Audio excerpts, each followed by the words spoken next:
I've heard an analogy that growing a business is akin to raising a child.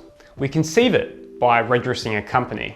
It starts to crawl in the same fashion as we sign our first customer. It learns to walk as we employ staff. We love it, nurture it, and devote every waking hour to growing it. We give it that unconditional love as mothers do, no matter how ugly their baby. You see, I hear so many CEOs romanticize business as being like a family. They try to instill a culture of unity, closeness, building a bubble of safety and unconditional love. They treat the business just like an extension of their real family. They think of their business as their baby. Listen guys, this analogy is just plain wrong. Your business, it's not your f***ing baby. Your real, human, walking, talking child is your baby. And you should direct your love, attention, and attachment to them. And as for the family analogy, well, if your family is anything like mine, they are dysfunctional.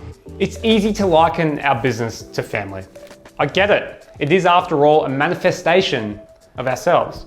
But I need you to stop being so damn precious. You see, I prefer to frame business as something less emotive and frankly less complicated. To me, a business is a machine. Now act like an architect and start engineering the outcomes you want as a leader and an owner. Stop calling your business your baby and start calling it a machine.